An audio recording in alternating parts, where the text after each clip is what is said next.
Welcome to GK facts. Current में बिल्कुल सही पढ़ रहे हैं आप लोग। अभी जो है सरकार ने कई कोशिशों के बाद, सरकार यानी कि केंद्र सरकार की कई कोशिशों के बाद आखिरकार सरकार ने जो पवन हंस है, ठीक है ना, पवन हंस में अपनी हिस्सेदारी बेच दी है। ठीक है, क्या करा है, पवन हंस के अंदर अपनी हिस्सेदारी जो है बेच दी है। ठीक है, अब बात आती है सर पवन हंस में हिस्सेदारी बेचने का क्या फायदा है सरकार को, और सरकार ने ऐसा क्यों करा है। और एक क्वेश्चन जो कि नॉर्मली दिमाग में सबके आता है कि जब से सरकार आई है यानी कि भाजपा देखने को मिली है, तब से ये धीरे धीरे करके सब कुछ बेचने में है।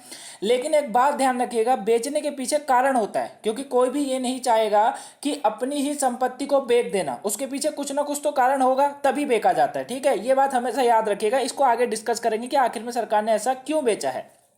तो आखिर में सरकार ने क्यों पवन हंस, जहां जो कि इतनी पुरानी एक है, उसको बेचने का फैसला क्यों किया है, वो हम वीडियो में जानने वाले हैं। बस आपको वीडियो को एंड तक देखना है। टॉपिक पेपर के पॉइंट ऑफ व्यू से इंपॉर्टेंट है। टॉपिक से 1 या 2 नंबर का क्वेश्चन आपसे एग्जाम में पूछा जा सकता है। साथ में अगर आप यूपीएससी, स्टेट, पीसीएस की तैयारी कर रहे हैं, टॉपिक इंपॉर्टेंट है, बस वीडियो को एंड तक जरूर देखिएगा। देखिए क्या कहा जा रहा है कि केंद्र सरकार ने पवन हंस लिमिटेड में अपनी 51% की हिस्सेदारी स्टार 9 मोबिलिटी प्राइवेट लिमिटेड को बेच दी है। क्या कहा जा रहा है, ध्यान से समझिए कि भैया केंद्र सरकार ने पवन हंस लिमिटेड में अपनी आधी से ज्यादा संपत्ति बेच दी है, मतलब 51% की संपत्ति जो है बेच दी है। ठीक है, और किसको बेची है, स्टार 9 मोबिलिटी प्राइवेट लिमिटेड को बेची है। करीबन 211.14 करोड़ रुपए में बेचने को मंजूरी दे दी है। इसी के तहत सरकार पवन हंस के प्रबंधन नियंत्रण भी छोड़ेगी। ठीक है, मतलब अभी जो है सरकार के पास होता है इसका प्रबंधन नियंत्रण, लेकिन अब जब 51% की हिस्सेदारी बेच दी है तो फिर नियंत्रण रखने का कोई फायदा नहीं होता है। ठीक है, वहीं पवन हंस के पास 42 हेलीकॉप्टर का जो है बेड़ा है, तथा कंपनी पिछले 3 वर्षों से घाटे में चल रही है। यहां पर वैसे पॉइंट ये मैं काटना भूल गया, लेकिन मुझे लास्ट में रखना चाहिए था, लेकिन कोई नहीं, चलिए आप समझ लीजिए। तो 42 हेलीकॉप्टरों का बेड़ा है, जो कि पवन हंस के पास 42 हेलीकॉप्टरों का बेड़ा है, और कंपनी पिछले 3 वित्त वर्षों से घाटे में चल रही है। यानी कि करीबन करीबन 3-4 सालों से आप कह सकते हैं कि कंपनी घाटे में चल रही है। अब एक बात ध्यान रखिएगा, किसी भी कंपनी को बेचने का, जैसे हम लोग बोलते हैं एलआईसी बेच दी, एयर इंडिया बेच दी, है ना, बेची क्यों, क्योंकि वो कंपनी घाटे में चल रही होगी इसीलिए। ठीक है, हालांकि सरकार को बेचने से अच्छा ये भी हो सकता है कि सरकार को सोचना चाहिए कि कैसे उसको प्रॉफिट में लाया जा सकता है,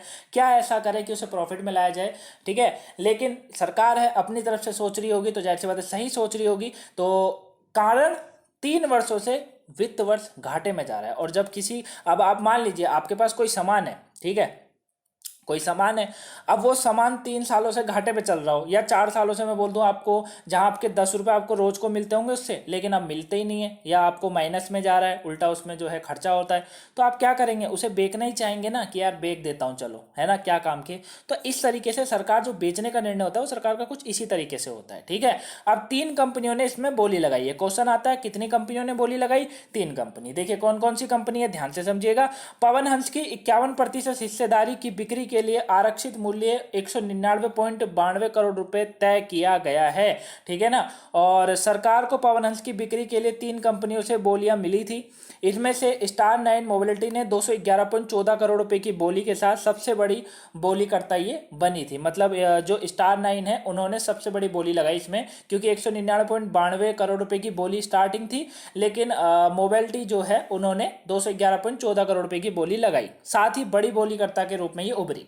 बाकी 2 बोलियां 181.505 करोड़ रुपए और फिर 153.15 करोड़ रुपए की थी, जो कि इनसे काफी कम है। तो जाहिर सी बात है ये स्टार 9 को ही जाएगा। ठीक है, अब सरकार की दूसरी बड़ी बिक्री है ये, जाहिर सी बात है भाई, सरकार ने इससे पहले एयर इंडिया बेची थी, मैंने अभी आपको समझाया था, लेकिन अब बताया जा रहा है कि सरकार की दूसरी सबसे बड़ी जो है बोली है। बिल्कुल सही बात है। वित्त मंत्रालय के अनुसार उचित विचार विमर्श के बाद जो है स्टार 9 मोबिलिटी प्राइवेट लिमिटेड के वित्तीय बोली को सरकार ने स्वीकार कर लिया। जाहिर सी बात है, जहां 199 का था वहां 211 मिल रहे हैं, तो बहुत बड़ा प्रॉफिट है ये तो इसको जो है स्टार 9 मोबिलिटी प्राइवेट लिमिटेड की जो वित्तीय बोली थी उसको सरकार ने स्वीकार करा, एक्सेप्ट करा। उसके बाद जो है विनिवेश बीते 12 महीनों में सरकार की दूसरी बड़ी बिक्री बताई जा रही है। जाहिर सी बात है कि भैया 12 महीनों के अंदर, 1 साल के अंदर सरकार ने दूसरी सबसे बड़ी बोली लगाई है।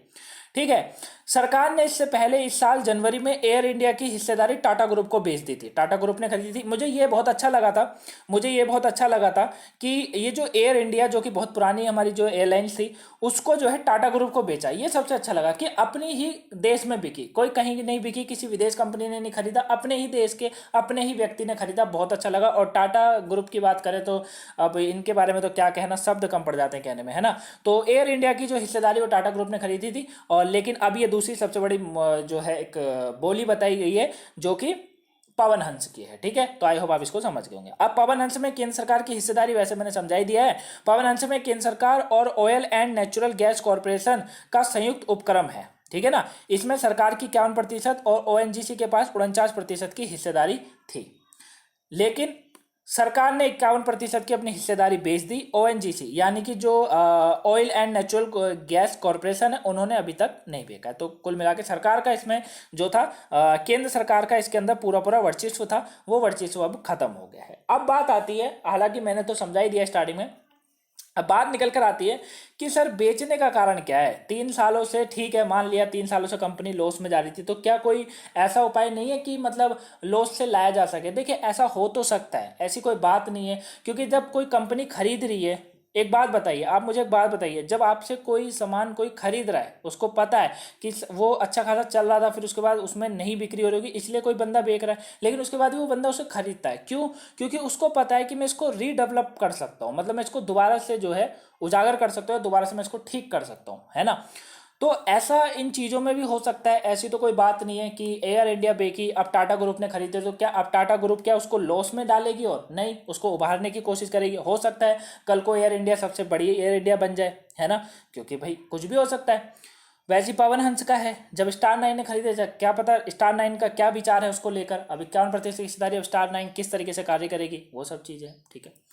तो कारण ये था कि सालों से घाटे में जा रही थी पवन हंस, और 3 दशक से भी पुरानी कंपनी है पवन हंस, ठीक है। 3 दशकों से पुरानी कंपनी, आप समझ सकते हैं 3 दशक मतलब तीन करीबन 300 सालों से कह सकते हैं आप लोग, है ना। तो 3 दशक से करीबन पुरानी कंपनी है पवन हंस को। साल 2018-19 में 59 करोड़ रुपए का घाटा हुआ था। देखिए 2018-19 में कितना, 59 करोड़ रुपए का घाटा हुआ था, यानी कि 69 करोड़ रुपए का जो है घाटा देखने को मिला था। और ठीक दूसरे साल 19-20 में लगभग 28 करोड़ रुपए का नुकसान कंपनी को उठाना पड़ा था। सरकार ने घाटे की वजह से साल 2018 में पवन हंस से अपनी हिस्सेदारी बेचने का फैसला कर लिया था। और काफ़ी मतलब सरकार को भी इसके पीछे जो है काफ़ी मेहनत करनी पड़ी इसे बेचने के ऊपर, है ना। और लास्ट में जाकर इस बार जो है बेच दी गई है कंपनी, ठीक है ना। तो कारण यही है कि 19 में 59 करोड़ रुपए, और फिर बात आती है 28 करोड़ रुपए। अब क्वेश्चन एक दिमाग में और आता है कि सर इतना बड़ा घोटाला होना, एक घोटाला ही यही है, ये कैसे होता है, क्या मतलब 59 करोड़ रुपए का घोटाला, ये कैसे। तो जाहिर सी बात है कि कुछ तो अंदर भी चल रहा होगा, तभी इतना घोटाला हुआ है, ठीक है ना। तो गाइस ये पूरा टॉपिक था, अंदर तक हम लोग नहीं जाएंगे क्योंकि इतना हमको डीप में नहीं जाना है, ठीक है।